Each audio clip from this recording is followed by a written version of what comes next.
Welcome everybody. Today we are going to learn about the structure of the third phalanx. As you know that third phalanx, this is third phalanx here, and third phalanx, it is a bone from the digit part of the manus. This region is manus region and this one is the digit part of the manus. So third phalanx is a bone from the digit part of the manus. Here we can see that this is the third phalanx. Here in this third phalanx of the ox, and this complete portion is a digit part of the manus, and this is the last bone of the digit part of manus, and that is called as the third phalanx. So we will now study the third phalanx. Look at the shape of this. You will see that it resembles in shape like that of the shape of a hoof. And for description, it presents 4 surfaces and 6 borders. Now, which are these 4 surfaces and these 6 borders, that we will now see. First, surfaces. This is one surface. This one is second surface. This is third surface, and this is the fourth surface. This fourth surface is articulating with the second phalanx in this way, and this way there are 4 surfaces. Borders now, we'll see the borders. This is one border, this one is second border, then this is third border, this is fourth border, and from this side 2 more borders are there. This is fifth border and this is sixth border. Now it's time to provide a name to the surfaces. Again, coming back to the surfaces. Here we can see this is one surface, second surface, third surface, and this is fourth surface. Now I will take this one, and here you can see that concentrate only on one of the third phalanx. So this is one surface facing outside. In this specimen, this is again outside. So both can be termed as lateral here.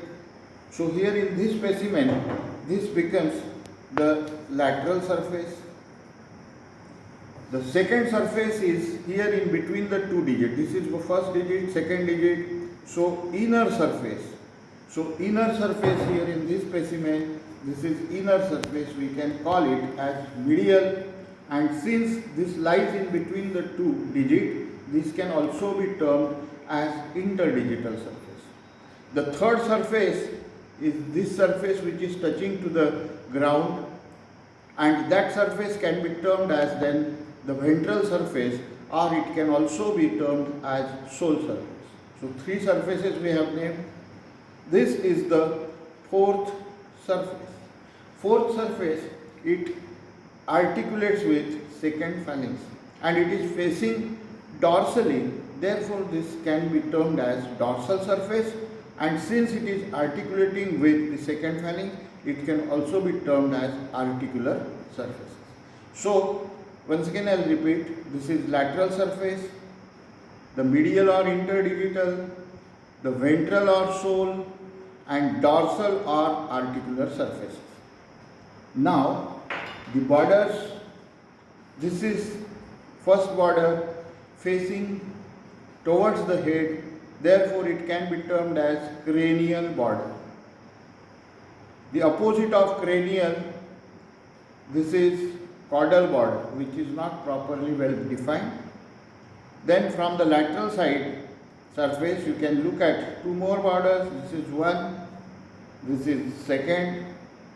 Both the borders are present on the lateral surface, but based on their location. One is located ventrally, therefore it can be termed as ventrolateral, and this will be termed as dorsolateral. So 4 borders we have named. Now look it from the medial surface. Here there is one border, and this is the second border. This is surface is medial or interdigital. Borders 2 are there, one is dorsally placed, other is ventrally placed. Therefore, this border can be named as ventromedial and this can be named as dorsomedial. It means now we have named all the surfaces and all the borders. Once again we will repeat this.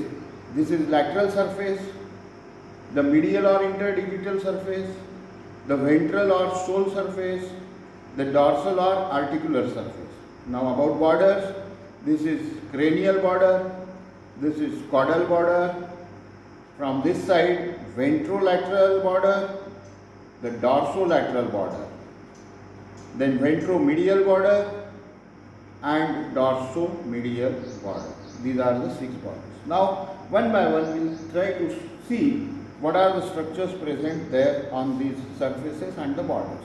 Now this is lateral surface. Lateral surface, here you can note that it is somewhat convex. It presents many perforations present on it, or we can call them as pores. So it is pore, having pore, lateral surface. Here on the lateral surface you can also note that there is one groove here. This groove is present on the lateral surface. It is for the passage of the vessel. Therefore, this groove can be named as lateral vascular groove. Now the other surface, that is medial or interdigital surface, it's somewhat straight or maybe slightly concave. This also has got many pores over it, so it is porous, and this border also ventrally present one groove. This groove is present on the medial surface. Therefore, this is called as the medial vascular groove.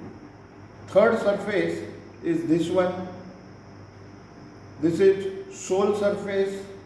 It is also called as ventral surface. It is mostly straight or maybe slightly concave, and this surface touches the floor. Then fourth surface is dorsal surface or the articular surface, and this surface is characterized by presence of a ridge, due to which it is getting divided into 2 facets. This is lateral facet. This lateral facet is larger, whereas this is smaller facet and it is on the medial side, and these 2 facets, they articulate with the condyles of the second phalanx. Then behind these 2 facets there is a small facet. I will color it with blue color, and this is for articulation with the distal sesamoid. So distal sesamoid is attached like this. This completes our surfaces part. Now the borders. This is cranial border. The cranial border is straight, it slopes down, and proximally it presents a pointed projection. This projection is called as extensor process. This extensor process gives attachment to the common digital extensor muscle. Now this is caudal border we have considered. It's not actually typically not looking like a border, since it is broad, but we can only say that it is not well defined. Border is not well defined, but we are considering this as caudal border. Then ventrolateral border, it is again convex and it separates this surface and this surface. Means ventrolateral border is convex and separates the lateral surface and the sole or ventral surface. Similarly, this is dorsolateral border. You can see it is concave and it separates the lateral surface and dorsal or articular surface.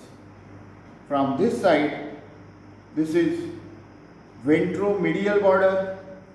The ventromedial border is mostly straight and separates the ventral or sole surface and the medial or interdigital surface. Then this is dorsomedial border. It is again concave. Name itself indicates it is in between. Dorsomedial means dorsal and medial. So this dorsomedial border is concave and separates the dorsal or articular surface and medial or interdigital surface. So this completes all the surfaces and borders, and this is the description of the third phalanx of the ox. Thank you.